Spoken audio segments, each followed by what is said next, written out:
잠이 오지 않아 트위치를 켜니 노란 바다에 세 개의 파도가 날 반기네. 별이 빛나는 밤에 당신은 더욱 빛나네. 오늘은 이런 일이 있었구나.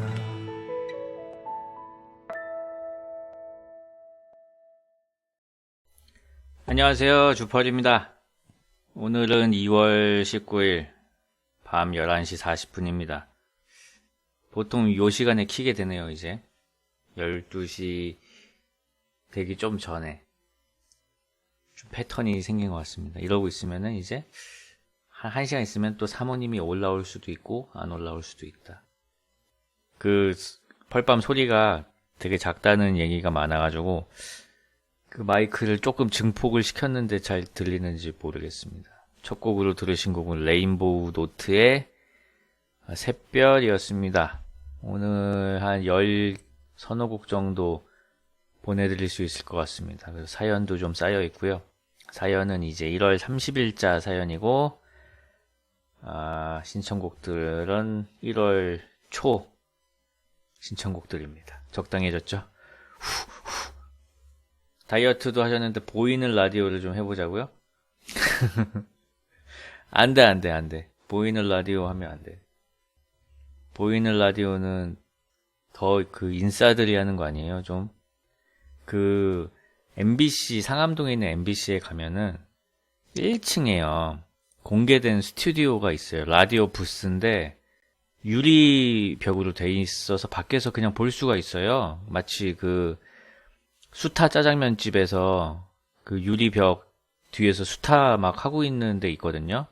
그런 것처럼 그냥 라디오 방송을 이제 볼 수가 있는데 가끔씩 거기 사람들이 엄청 몰려 있을 때가 있어. 낮부터 막 깔판까지 가져와가지고. 그래서 뭔가 한번 가봤죠. 가봤더니 이제 자기가 좋아하는 아이돌이 뭐 진행을 한다거나 아니면 게스트로 나오면은 그걸 이제 직관하러 오시는 거예요. 그래가지고, 근데 보통 이제 밤에 할 거 아니야. 뭐 8시, 10시에 할 거 아니에요? 그럼 낮부터 이제 자리를 맡아놓는 그 경쟁이 있어요. 거기 막 깔판 같은 거를 갖다 놔요. 무슨 룰이 있나 봐. 아무튼 암묵적인 뭐 룰이 있겠죠? 그래가지고 보면은 재밌게 보시고, 침착맨하고 한번 가다가 이제 누구 기다리냐고 이제 물어보면은 되게 자세히 설명해 주세요. 되게 자세한 설명 들었던 기억나고 재밌었습니다. 누군가를 그렇게 좋아한다는 건 정말 좋은 것 같아요. 그 카메라도 되게 좋은 거 쓰시더라고요. 렌즈가 약간 어느 정도냐면은 렌즈가 그 우주용 사람을 찍을 때 그런 렌즈가 필요한지 모르겠어.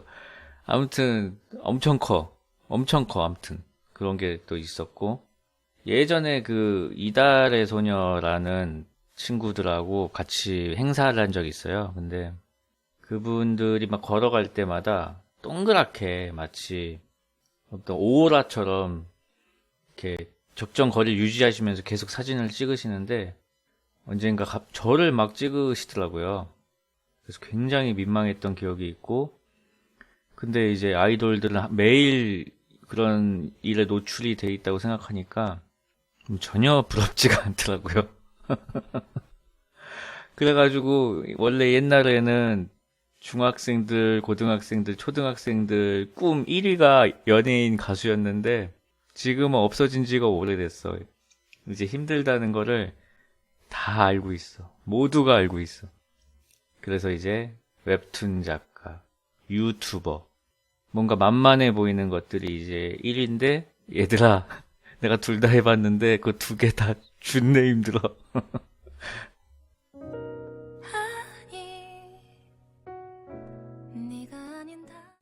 스텔라 장의 Choose You였습니다. 소리가 뭐 늘어났어요? 나는 아무것도 안 건드렸는데 뭐 트위치가 뭐 좀 아팠나봐. 새로 고침하면 괜찮다고 합니다. 그럴 때는. 사연 읽어드릴게요. 안녕하세요, 펄디. 저는 이제 빡빡이로 살게 된 24살 대학생입니다. 원래 지방에 있는 국립대를 다녔으나 올해부터 홍대에 있는 작은 대학에 다니게 되었습니다. 사건은 제가 머리를 자르려 자취방에서 가장 가까운 미용실을 찾았을 때 일어났습니다. 자리에 앉아 메뉴판을 받아보자 남자 커트 25,000원이라는 충격적인 가격을 보게 되었습니다. 제가 살던 곳에서 남자 커트는 아무리 비싸봐야 10,000원을 넘지 않았는데 말이죠. 참고로 저는 자랑스러운 차상위 계층의 자녀로서 한 달에 한 번씩 미용실에 25,000원을 쓰면 길바닥에 나앉게 될 팔자입니다. 아, 이래서 홍대에 장발남이 많구나 하고 깨달음을 얻자 저의 눈에 생소한 글자가 보였습니다. 나 군대가 컷 15,000원. 그렇습니다. 홍대에 장발남만큼이나 많은 빡빡남. 모든 일에는 이유가 있었던 것입니다. 가게에 들어와 메뉴판까지 받아보고 다시 나갈 용기가 없던 저는 소심한 목소리로 나 군대가 컷을 주문할 수밖에 없었고 세상에. 군대 가시나봐요? 라는 질문에 가슴속에 전역증을 품은 채 네 라고 답해야 했습니다. 그렇게 탈모도 없고 군대도 안 가는 저는 빡빡이가 되었습니다. 앞으로 1년은 미용실 갈 일이 없겠군요. 오히려 좋아. 올 겨울은 유난히 춥습니다. 두피열을 빼앗겨서일까요? 빡빡수령 주펄님 추운 겨울 모자 잘 쓰고 다니시고 항상 건강하시길 바랍니다. 아니 10,000원 차이였는데 그 정도면은 그냥 감수할 수 있지 않았을까? 근데 오히려 좋아. 근데 오히려 좋을 수 있어요. 요즘에 그게 자꾸 댓글이 달려요. 두피 문신 생각해 본 적 없냐는 두피 문신 해보라고. 그래서 왜 자꾸 이런 게 뜨나 했더니 얼마 전에 구준엽 님께서 두피 문신을 하셨더라고요. 그게 뭐냐면은 두피에다가 점을 빼곡하게 찍는 거예요. 그래가지고 그냥 맨들맨들 빡빡이가 아니고 머리가 빽빽한 사람이 그 머리를 밀었을 때 그런 까슬까슬한 느낌 있잖아요. 반상 느낌. 그게 되더라고. 근데 일단 사진으로만 봤을 때는 진짜 그럴듯하더라고요. 되게 멋있어지셨어요, 진짜로. 저한테도 근데 그 댓글이 달리더라고요. 저도 뭐 해볼 생각 있냐고. 근데 저 대신 또 누가 댓글을 달아주셨어요. 주펄님은 반짝반짝 빛나는 걸 더 좋아하시기 때문에 아마 안 하실 거라고. 모르겠어요. 나도 되게 신기하긴 하거든요. 보면은 진짜로 그럴듯해. 그래가지고 한번 혹 하긴 했는데, 그리고 그것까지 왔어.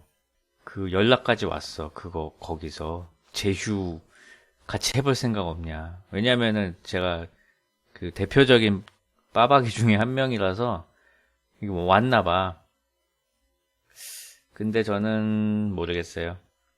그치, 협찬같이 뭐 약간 그런 제안이 오는 것 같아요. 근데 그걸 얻고 잃는 게 되게 많을 것 같다는 생각도 들고, 지금까지 제가 이걸로 재미있는 것들을 많이 했잖아요.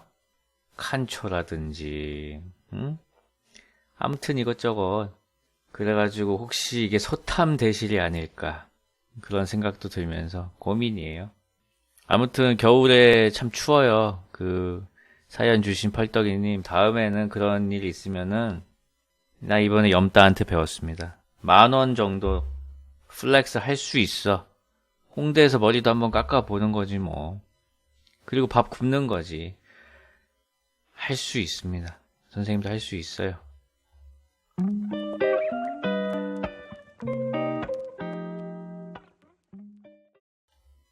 레이븐의 댐이었습니다. 채팅창에 야식 추천 좀. 라면 vs 만두. 만두 드세요, 만두. 라면은 지금 먹으면 내일 아침에 얼굴이 붓기 때문에 만두 추천드립니다. 근데 만두라면이라는 하이브리드 의견이 또 올라왔네. 그것도 괜찮은데? 못 참겠는데? 만두라면? 못 참겠는데요. 저는 이제 내일 토요일이잖아요.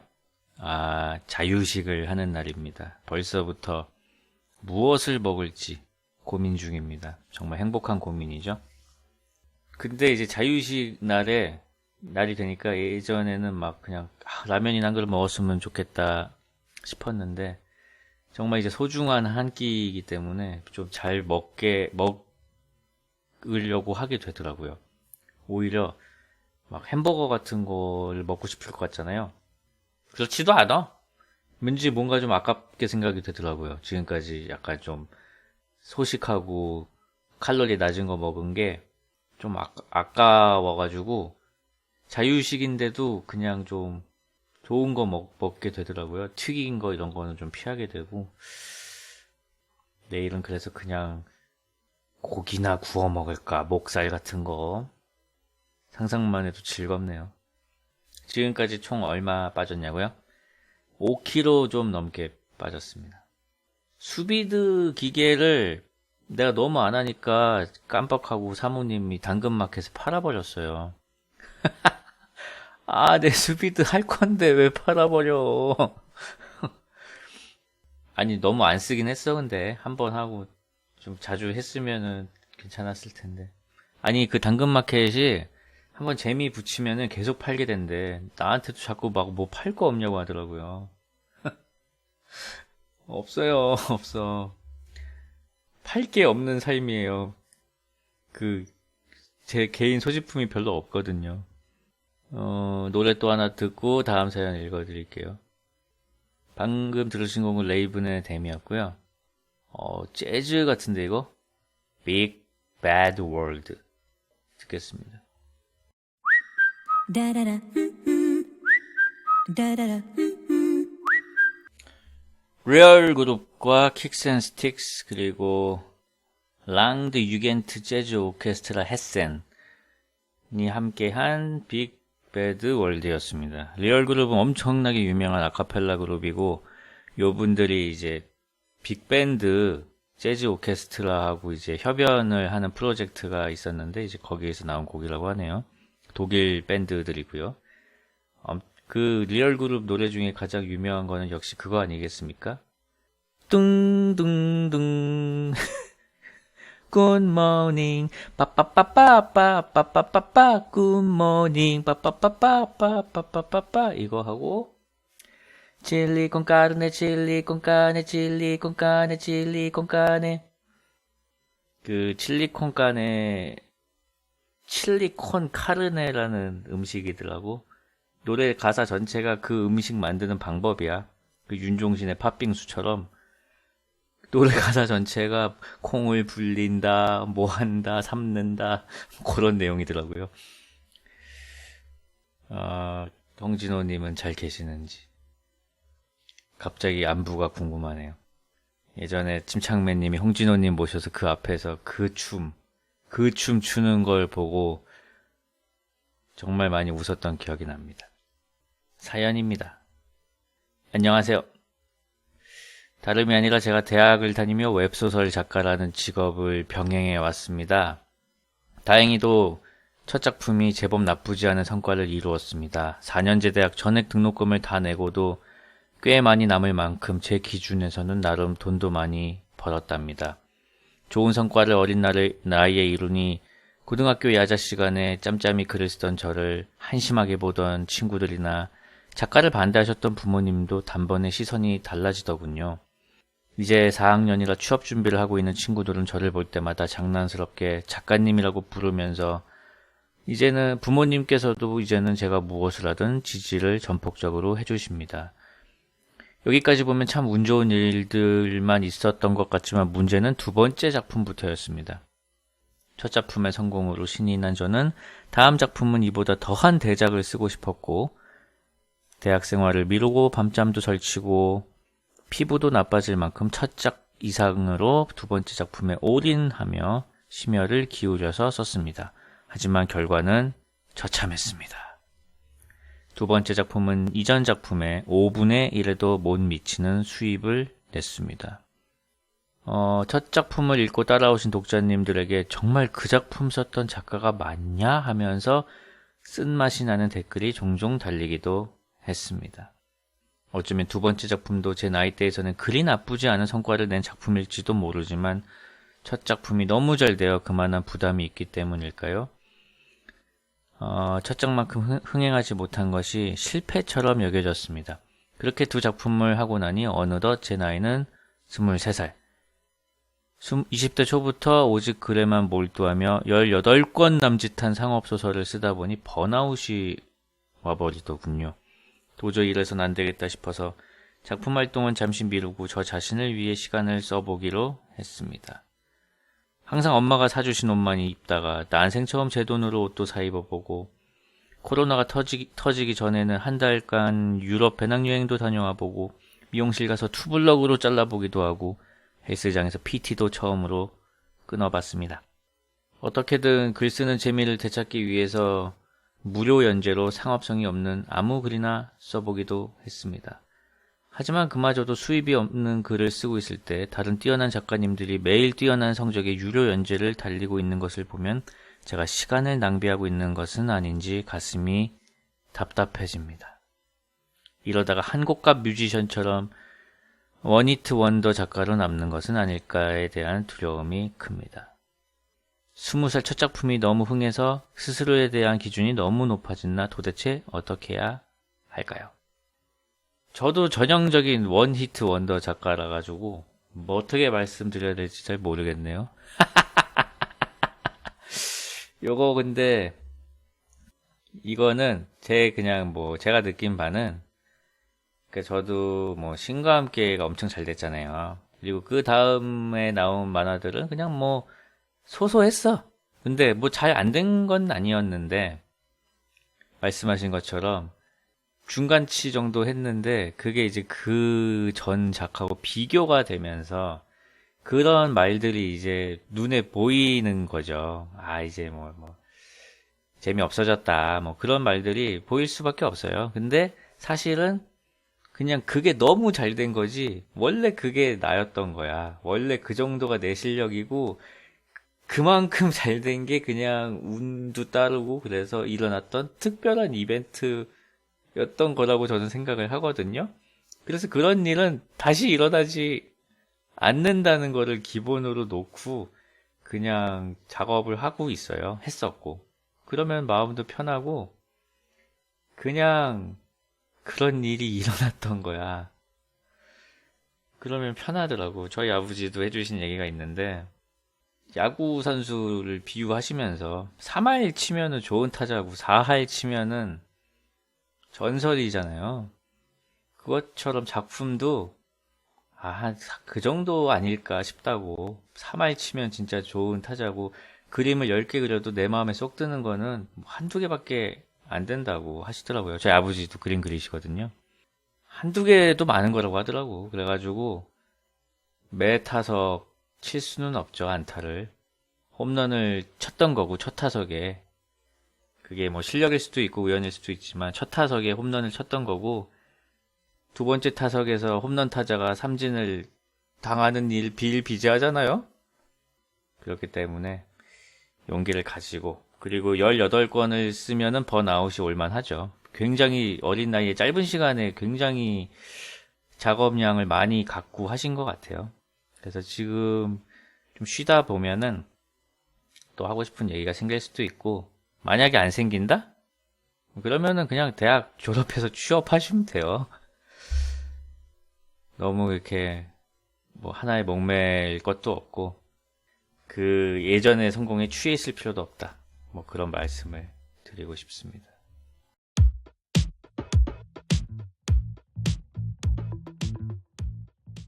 PH1의 Nerdy Love였습니다. 백예린 님이 피처링 해주셨고요. 그 블리즈컨이에요? 블리즈컨이 지금 열려요? 제가 재작년에 갔었거든요. 그때 한 10월, 11월, 10월이었나? 그때였는데 이제 작년은 코로나 때문에 안 열리고 이제 열리는구나. 온라인으로만 하나 보죠. 우리 시간으로 아침 7시? 못 보겠네요. 뭐가 발표될까요? 저 때는 제가 갔을 때 발표된 게 바로 제가 오늘도 한 하스스톤 전장하고 워크래프트 깜포지드하고 그리고 디아블로 4 그 시네마틱 하고 오버워치 2였나? 뭐 하여튼 아무튼 저는 그때 블리즈컨 가서 너무 좋았어요. 왜냐면은 저는 그거 한번 직접 보고 싶었거든요. 시네마틱 최초 공개될 때 미국 팬들 리액션을 한번 직접 보고 싶었어. 근데 진짜야. 그거 진짜야. 뭐 엄청난 장면 나오잖아. 예를 들면은 시네마틱에서 그 디아블로 시네마틱에서 무슨 악마 소환 의식 같은 거 끝나고 어떤 그 여자 피의 장막 같은 걸 뒤집어 쓴 여자가 딱 서 있잖아요. 그때 제 뒤에 계셨던 그 팬분께서 Holy shit! Holy shit! 이러시는 거예요. 그래서 여기 나 미국이다. 나 미국이구나. 나 지금 블리즈컨이구나. 이게 온몸으로 느껴지더라고. 그 다음부터는 제가 이제 그럴 때마다 저도 배워와가지고 이제 홀리 쉿을 외치죠. 음식도 맛있고요. 근데 좀 짜긴 짜. 근데 맛있어. 짜야 맛있거든, 음식은. 그런 블리즈컨을 내일 또 한다. 과연 뭐가 발표될지 참 기대가 되네요. 왜냐면은 좀 그 블리자드 회사가 제가 중학교 때부터 좋아했지만 어느 순간부터 조금 약간 좀 옛날 같은 그런 엄청난 멋진 것들은 못 보여줬잖아요. 그래서 내일은 좀 보여줬으면 좋겠고, 어둠 땅은 참 잘한 것 같아요. 와우 어둠 땅도 그때 발표했었는데 이번에 저도 그렇고 침착맨님도 정말 즐겁게 잘 만든 확장팩이었다. 그런 생각이 듭니다. 갑자기 신나서 게임 얘기했네. 게임 얘기할 때가 제일 좋다. 자, 노래 한 곡 듣고 또 사연 읽어드리겠습니다. I can't seem to focus on you. 빌리 아일리시의 My Future였습니다. 다음 곡 듣겠습니다. 다음 사연 읽겠습니다. 안녕하세요, 작가님. 집을 떠나 타지에서 교사 임용시험을 준비하고 있는 학생입니다. 며칠 새 날이 많이 추워졌는데요. 작가님은 한겨울에 따뜻하게 지내고 계시는지요? 저는 겨울이 너무 춥습니다. 남들에 비해 추위를 워낙 잘 타는 체질이라서 밖에 나갈 때마다 씻을 때 너무 고통스럽네요. 추위를 잘 타다 보니 저는 내복을 즐겨 입습니다. 흔히들 타이즈라고 하죠. 자취를 하는데 난방비가 무서워 집을 조금 찹찹하게 지내다 보니 저에게 내복은 필수입니다. 남자가 타이즈라니 약간 민망하다고도 생각하지만 살기 위해서니까요. 데이트를 위해 바지핏을 살려 할 때를 제외하고는 이런 겨울날은 늘상 까만색 타이즈를 꼭꼭 착용하고 있습니다.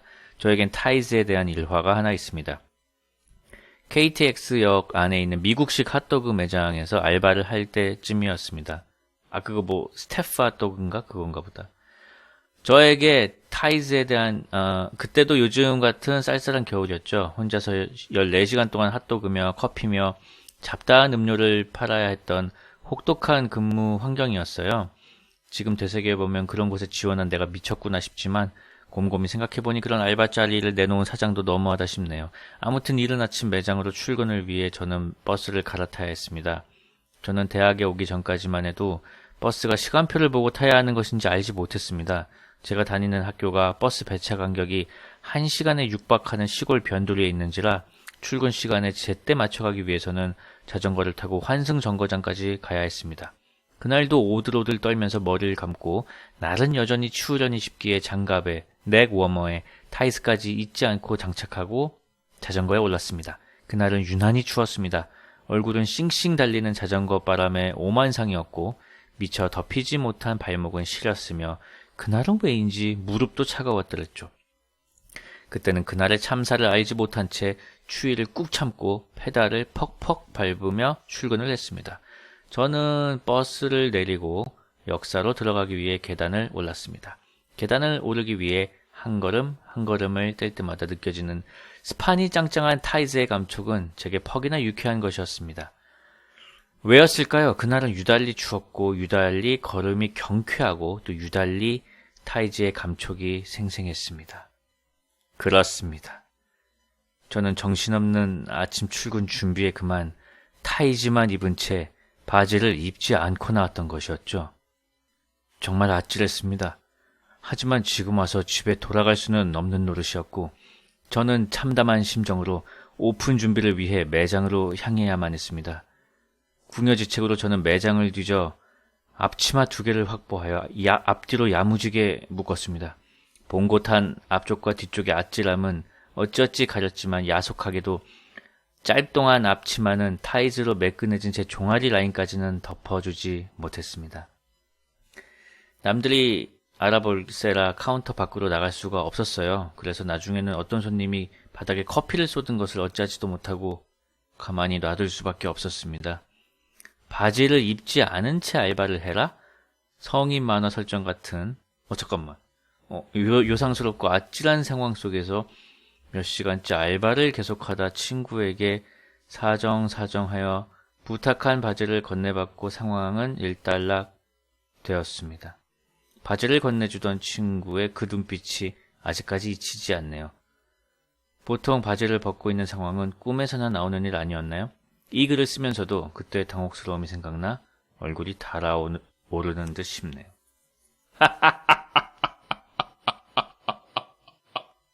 잠깐만요.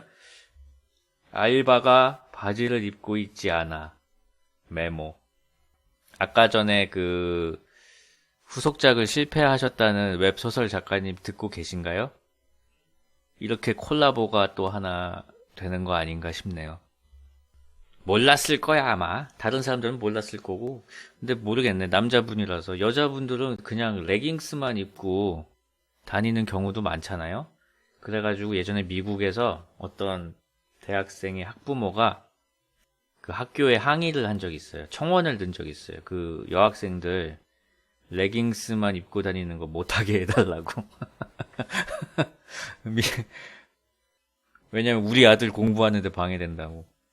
그랬던 기억이 나고, 옛날에 그 중세 시대에 막 펜싱하고 이런 그림 보면은 남자들도 레깅스 입고 있던데, 아무튼 지금은 좀 남자가 입으면 좀 그렇긴 해. 그렇긴 해, 좀. 펜싱 칼을 들고 갔다면? 오히려? 그러면 그냥 펜싱 하는구나 하는 줄 알았을까? 모르겠네요.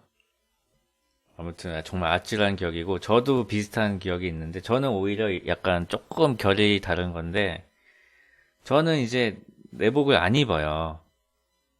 바지 핏 문제가 아니고 그냥 안 입었어요. 고등학교 때 왠지 그냥 내복을 입는 것은 약간 나약한 짓이다, 약간 요런 느낌이 있어가지고 아무리 추워도 내복은 안 입었어요. 근데 너무너무 추운 날이었어요. 졸업식이었거든요, 그날이.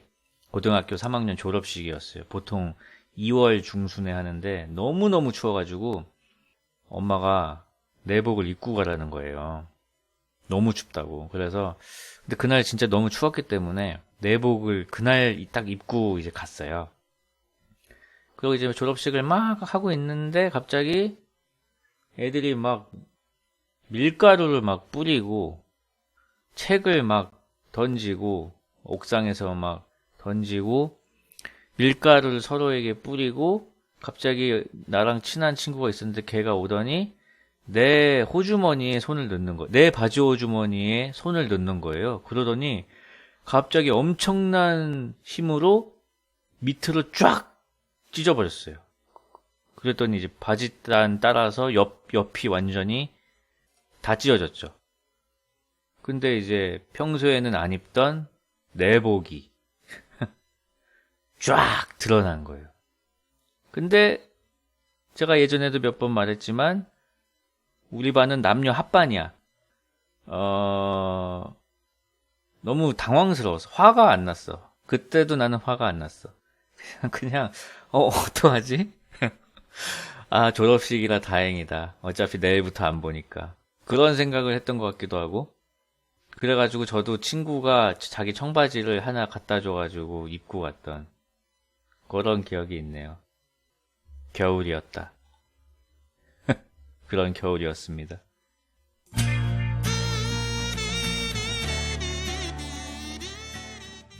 크라잉넛의 명동 콜링이었습니다. 다음 사연입니다. 이 버전은 되게 오랜만이죠. 맨날 그 카더가든 버전으로 듣다가 원곡으로. 또 송사고가 났네요. 죄송합니다. 안녕하세요. 주펄님 그리고 펄떡이 여러분. 저는 사랑하는 아내와 오랜 교제를 마치고 2019년 말 결혼하여 행복한 결혼 생활을 보내고 있습니다. 저희는 정말 성격이 잘 맞지만 결혼을 하고 같이 생활해보니 차이도 많이 난다는 것을 실감하네요. 물론 맞는 부분이 더 많기 때문에 결혼을 한 거지만요. 주펄님의 결혼 선배이자 인생 선배인 주펄님께 고견을 듣고자 이렇게 글로 남겨봅니다. 저는 하루에 5마디에서 10마디도 채 하지 않는 무뚝뚝하고 조용한 가정 환경 속에서 자라왔습니다. 참고로 저희 가족은 불화가 있는 건 아닙니다.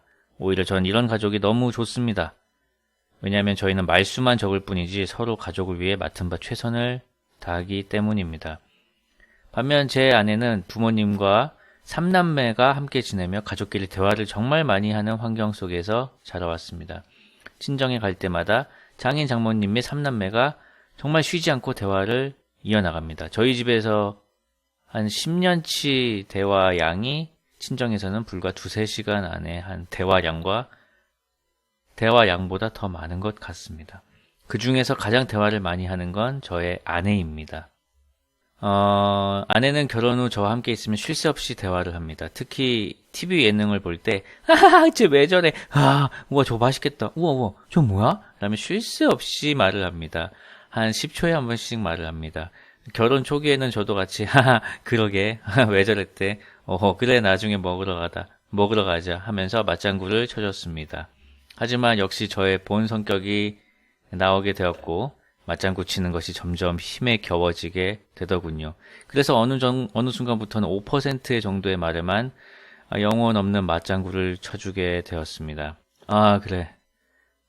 웃기네. 정도로요.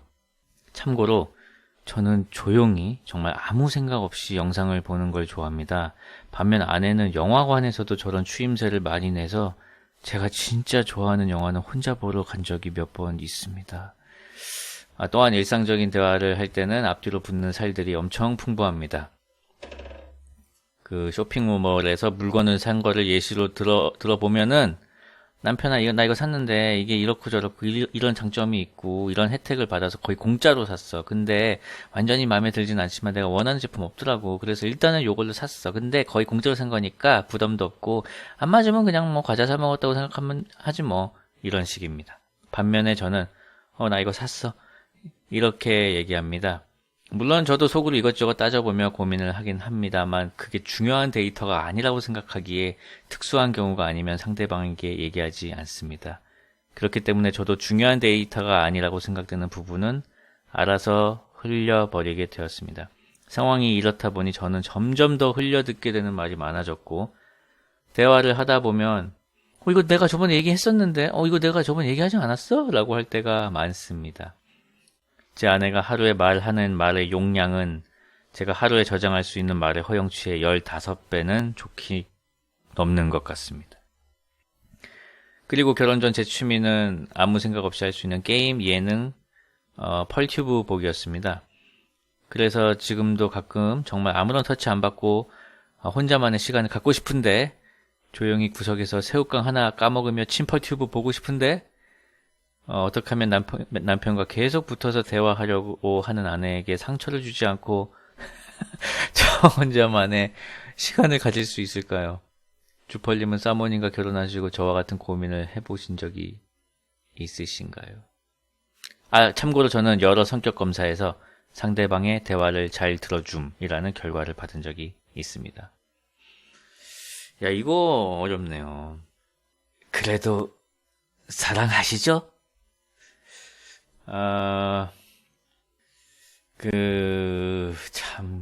이게, 몰랐어요? 결혼하기 전에? 이 정도일 줄은 몰랐다는 거겠지? 이게 아무래도 만나고 이제 집에 오면은 쿨타임이라는 게 있으니까, 각자의 집으로 돌아오면 이제 쿨타임이 있으니까, 이 정도인 줄 몰랐나 보지? 이제 매일 같이 있다 보니까 이제 용량이 넘은 거구나. 곱하기 7이 됐으니까 일주일에 한 번 보던 게. 아, 이거는 참, 글쎄, 진짜 어떻게 말씀을 드려야 될지 모르겠네요. 성격도 잘 들어주시고, 맞장구도 처음에 잘 쳐주셨다고 하는데, 보통 이제 좋은 대화 방법이, 대화 전체를 100이라고 봤을 때, 듣기에 60을 주고, 말하기에 30을 주고, 침묵에 10을 주는 게 제일 좋다고, 이상적이라고 하는데, 이거는 너무, 이미 그 용량 자체를 이제 초과해버린 거잖아요. 그 15배 정도 체감이 되는 거니까. 그냥 힘드시겠네요, 선생님. 그냥 공감해 드릴게요. 해결을 못할 것 같아요. 죄송해요.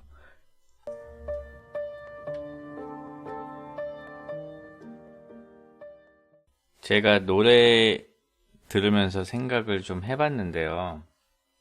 제가 예전에 그런 말을 한 적이 있거든요. 그 신혼집 인테리어 팁 좀 알려달라고 누가 얘기해가지고 그 아내가 하고 싶은 대로 하게 하되 그 성의 없게 접근하면은 안 된다고. 나는 최선을 다해서 지금 이 인테리어에 몰입하고 있지만 결국은 네 맘대로 하게 하는 게 제일 좋다고 했잖아요. 이것도 흘려 들어도 상관이 없는데 그 흘려듣고 있다는 걸 느끼게 하면 안 돼. 그게 제일 중요한 겁니다. 안 걸리면 되거든? 이제 걸리면 그때부터 이제 문제예요. 그러니까 흘려듣는 건 좋은데 걸리지만 마세요.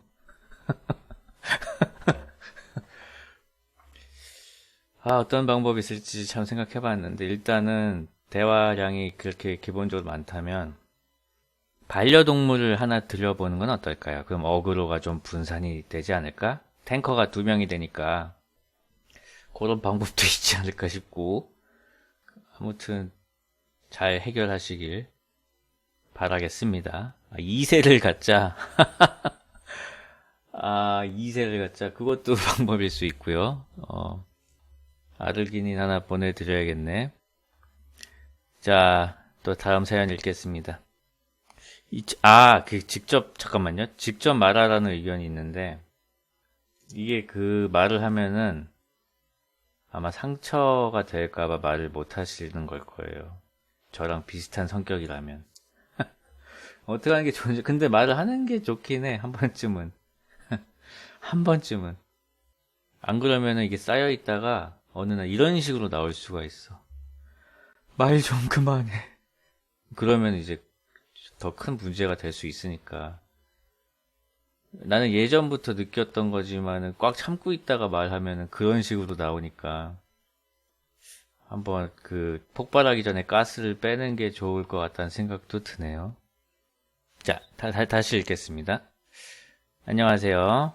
2019년 12월 15일 웹툰 작가 쭈오민과 함께하는 칭따오 복맥 스페셜 2세트를 구매하였습니다. 월세에서 벗어나 첫 전셋집을 꾸미고 있던 중이었는데 마침 있으면 너무나 귀여울 것 같은 쭈 작가님의 컵을 기쁜 마음으로 구매한 것이지요. 2020년 동안 그 컵에 콜라, 커피, 맥주 등등 많은 음료를 채워 마시고 한 해를 함께 보냈습니다. 사용률 1위의 소중한 컵이 되었죠. 그리고 1년이 지난 2020년 12월 27일 컵 중 하나가 깨져 운명을 다하더니 약 일주일 정도 뒤에 나머지 하나도 따라간다는 듯 깨지더군요. 마치 내가 너의 2020년을 잘 지켜주었으니 이제는 역할을 다했다. 나는 이제 가볼게. 하는 듯이 말이에요. 참 힘든 일도 많았지만 개인적으로 뿌듯하게 마무리한 해였는데 칭따오 22년 복맥 스페셜 정령이 저를 지켜봐 준 게 아닌가 하고 괜시리 마음이 동했습니다. 사용할 때마다 침카페에 먹샷 인증을 올리고 그랬는데 신기하고 특이한 경험이라고 생각하여 사연 남겨봅니다. 이 사연을 마지막으로 저는 2020년을 접고 새로운 2021년을 시작해야겠네요. 항상 좋은 라디오 감사합니다. 잘 쓰셨군요. 복맥 먹고 복을 불러 홀롤롤롤롤롤 악기를 쫓고 재앙을 막는다. 칭따오예요 이게. 올해 것도 나왔어요. 올해 거 하나 사시죠. 2020년 그 칭따오 컵이 그렇게 잘 막아줬다면 2021년 것도 나왔는데 이번 거는 장도연 님이 그리셨어요. 개그우먼 장도연 님이 그리셨는데 너무 그림이 귀엽고 이번 컵도 진짜 이쁘게 나왔습니다. 제가 이제 쥐를 그렸잖아요. 쥐의 해라서. 근데 올해가 이제 소의 해라서 아마 장도연 님이 소띠인가 봐요. 그래서 그리신 것 같은데 컵이 저한테도 왔는데 아무튼 올해 것도 참 이쁘게 나왔으니까 그거 사셔서 또 액땜 하시고 또 올해 말에 또 깨먹으시고 그럼 되겠네요. 또 좋은 1년 되시길 바랍니다. 다음 곡은 코스믹 보이의 Can I Love입니다.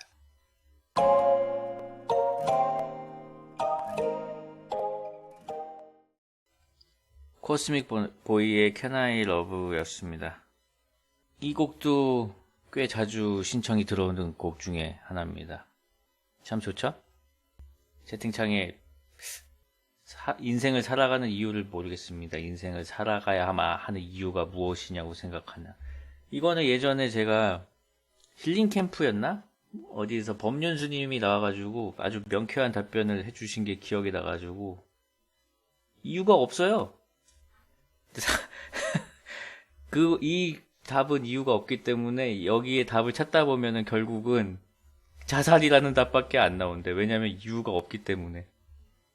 왜 태어난 것이라는 질문에는 이유가 없고 이유가 없는데 자꾸 찾으려고 하니까 그냥 삶은 주어져 있는 거고 괴롭게 살거나 즐겁게 사는 거나 그런 게 있는 거죠. 아이고 그렇다고 합니다. 다음 사연을 또 읽어볼까요? 이번에 뮤지션 선생님 펄떡이께서 신청을 해주셨습니다. 이번에 나온 그 픽사 애니메이션 소울이 진짜 딱 그 주제라고요? 봐야겠는데. 그거라고 하더라고. 나도 아직 못 봤는데, 항상 무슨 어떤 멘토들이나 어떤 힐링이라고 해야 되나? 어떤 그런 자기 개발서나 아니면은 우리들이 흔히 듣는 말 중에 이 세상의 주인공은 너고 특별한 존재고 그거를 완전 깨부수는 내용이라던데? 너무 보고 싶더라고 그 얘기 듣고. 자, 다음 사연 읽겠습니다. 안녕하세요 펄주님. 저는 음악하고 있는 하가라고 합니다. 매일 밤 잘 때 펄밤을 틀어놓고 잠이 드는데요. 펄밤이 매일 올라오는 게 아니다 보니 듣던 거 또 듣고 또 듣고 또 들을 거 듣고 또 듣고 하면서 연명하고 있습니다. 한때는 왕날편이 제 잠자리를 책임졌었는데요. 잘 때 듣기에는 너무 시끄러웠다가 조용했다가 차이가 커서 사운드가 안정적인 펄밤으로 환승했습니다. 그래서 어떤 음악을 하냐고요? 제가 미디 작곡을 한 후에 거기에 노래도 하고 랩도 하고 하며 1인 스튜디오로 음악을 만들고 있습니다. 저뿐만 아니라 예술 쪽 작업하시는 분들이 이런 고민 많이 하실 텐데요. 바로 대중성과 예술성의 균형입니다. 제가 이미 있던 거 뻔한 거 만드는 거 싫어해서 제 곡들은 대중에게는 낯설고 익숙하지 않을 텐데요. 그러면 어떻게 유명해지느냐가 참 어렵습니다. 물론 제 작업이 킹자로 킹 좋으면 대중성이고 나발이고 상관없이 어떻게든 잘 될 텐데요. 지금은 음악 시장이 너무 포화 상태라 이것도 모르는 얘기인 것 같습니다. 제 주변에는 예술 쪽 작업자들밖에 없어서 대중의 입장을 잘 못 들어봤는데요. 펄주님과 펄떡이님들의 의견이 궁금합니다. 그런 의미에서 신청곡은 제가 만든 사랑하는 것이입니다. 펄밤 성향에 맞게 잔잔한 곡으로 골라봤습니다. 이건 못 참지. 이건 들어봐야죠. 들어볼까요? 말도 잘 못해요. 하가의 러브였습니다. 근데 놀랍게도 이거하고 똑같은 질문을 만화가 지망생들한테 받은 적이 몇 번 있어. 대중성과 예술성 사이에서 고민이에요 라는 질문을 종종 받을 때가 있어요. 가장 곤란하기도 하고 가장 건방진 질문이기도 하죠. 왠지 아세요? 그걸 내가 조절할 수 있다는 거잖아. 그게 된다고? 그러면은 대가 중에 대가인데? 아니 그게 된다는 거 아니야? 그럼 너는 마음 먹은 대로 네가 대중적인 걸 만들 수 있다면 대중적인 걸 만들 수 있다는 얘기야? 요렇게 되더라고. 그래가지고 이거는 그냥 뭐 모르겠어요. 대중적인 거를 한번, 그러니까 항상 이런 경우에는 그러면은 대중적인 거는 만들 수가 있는 건데 이렇게 하는 거야? 그럼 일단 대중적인 거 한번 만들어 보자. 그러고 거기에 이 색깔을 조금 넣어보자. 약간 요런 결론으로 가게 되거든요. 근데 보통 그런 친구들이 대중적인 걸 만들 수 있다고 이제 생각만 하고 잘 못해. 혹시 그런 범주에 들어가 있는 게 아닌지 한번 그 피나는 성찰을 해볼 필요가 있다. 저는 이렇게 봅니다. 자, 다음 곡은 에단 호크의 I've never been in love before입니다. I've never been. 에단 호크의 I've never been in love before였습니다. 이분 노래도 잘하시네. 뮤직 프롬 더 모션 픽처. OST에서 이 트럼펫 연주자로 나오셨나 보구나. 좋네요. 제가 너무 좀 쫑코를 드린 것 같아가지고 죄송합니다. 잘 들었습니다. 좋은 활동 하시고 대중성, 예술성 어렵습니다. 근데 그게요, 내가 또 생각하는 건데, 제가 옛날에 무한동력 그릴 때 이제 꿈하고 현실을 어떤 대비되는 개념으로 프레임을 짜가지고 그렸잖아요. 근데 지금 생각해보면 왜 그렇게 프레임을 짰는지 모르겠다. 왜 꿈을 선택하면 현실을 포기해야 될 것 같고 현실을 선택하면 꿈을 포기해야 되는 것처럼 그렸는지 모르겠다라고 했잖아요. 대중성하고 예술성도 대립되는 쌍이 아니거든? 대립되는 개념이 아닌데 꼭 대중성이 있으면 예술성이 없는 것 같고 예술성이 있으면 대중성이 없는 것 같고 그렇게 프레임이 짜여져 있다는 생각이 들었어요. 그냥 잘하는 사람들은 그런 거 생각 자체를 안 해. 그러니까 그런 거에 너무 연연해하지 마시고 많이 들려주세요. 그리고 주변 사람들한테. 저도 만화 많이 보여줬거든요. 그래야지 더 앞으로 나갈 수 있으니까요. 그게 제일 중요한 것 같습니다. 많이 피드백 받는 거. 그게 제일 중요한 것 같습니다. 자, 다음 사연입니다. 또 예술가가 보냈구만. 저는 22살 2월 중순에 곧 대학 졸업하는 백수입니다. 시각 디자인을 전공하고 디자이너와 일러스트레이터를 꿈꾸고 있습니다. 디자인 관련 공모전에서 6번 정도 떨어지다가 드디어 7번째 공모전에서 당선을 하게 되었습니다. 당선된 그 회사분과 메일로 이야기를 나누던 중 다른 일로도 나중에 디자인 작업을 해줄 수 있으면 좋을 것 같다는 요청에 잘 해낼 수 있을지 모르겠지만 졸업 전까지 백수로 지내다가 이런 기회가 오니 꿈만 같네요. 디자인은 어느 정도 성장하는 게 빛을 보이는 것 같습니다.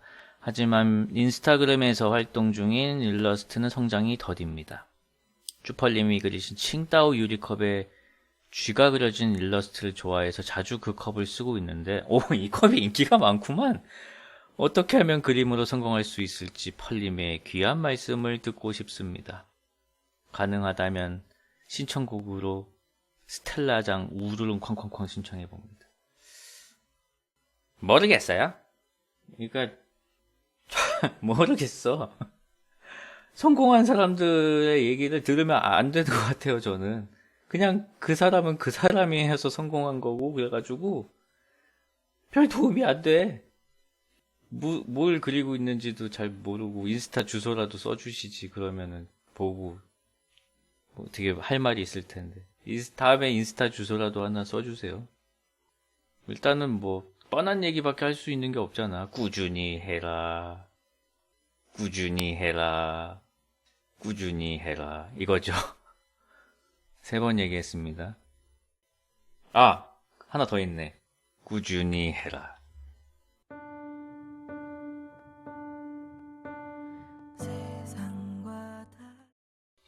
권진아의 위로였습니다. 제가 노래 나오는 동안에 그 벌순이님께 또 생각한 게 있는데요. 꾸준히 해라. 웃었으면 안 되는데, 아이씨. 자, 다음 사연 읽겠습니다. 안녕하세요, 펄디.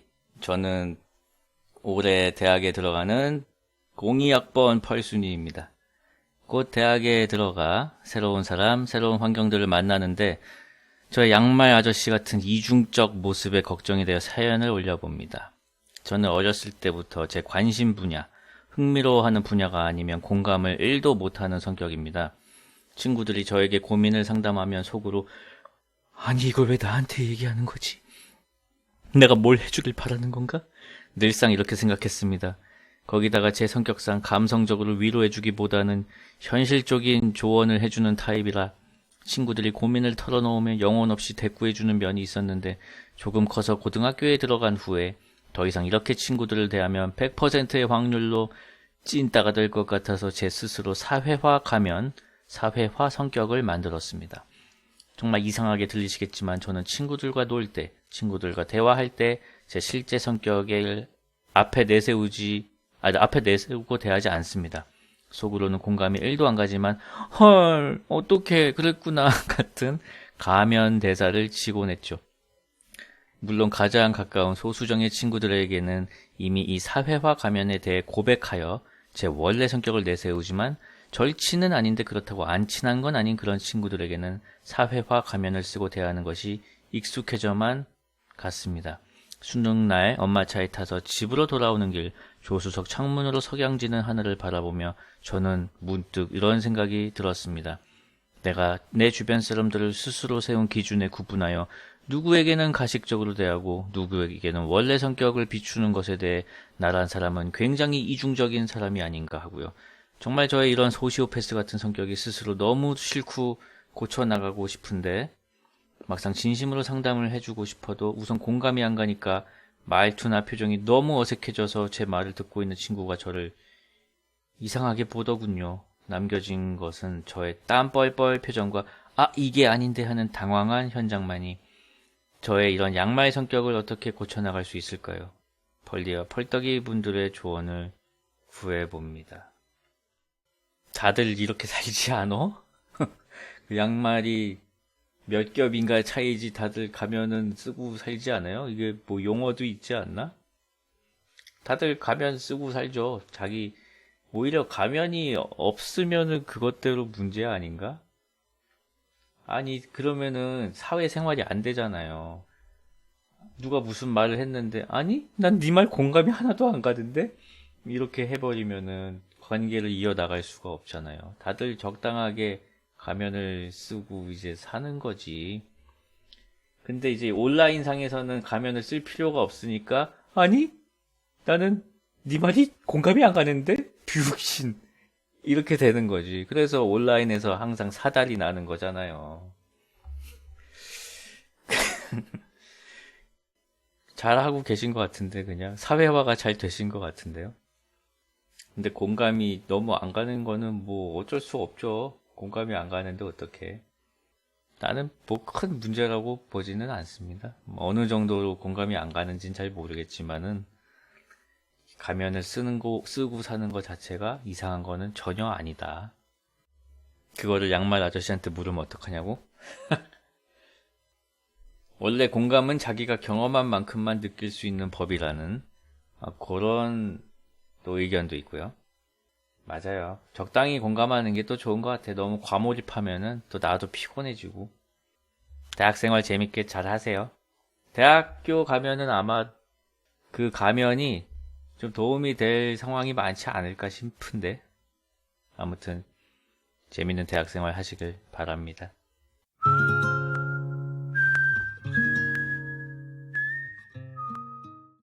아이유의 마음을 드려요 였습니다. 놀랍게도 마칠 시간입니다. 지금 오신 분도 계신 것 같은데 죄송해요. 근데 꼭 그렇더라고. 내가 어디 들어가잖아요? 끝나던데요? 아무튼 마지막 곡 띄워드리면서 저는 가보도록 하겠습니다. 오늘 읽은 사연은 2월 3일자 사연이었습니다. 그리고 오늘 나온 신청곡들은 1월 13일 신청곡이었습니다. 점점 따라잡고 있죠? 따라잡는 게 좋은 게 아니에요, 선생님들. 따라잡히면 그만큼, 다 따라잡히면 방종이에요. 다 따라잡히면 방종이라고. 그러니까 사연 많이 보내시고, 신청곡도 많이 올리시고 하세요. 자, 마지막 곡 보내드리면서 저는 가보도록 하겠습니다. 제프 베넷의 Call You Mine입니다. 좋은 밤 되시고요. 저는 다음에 다시 돌아오겠습니다. 안녕.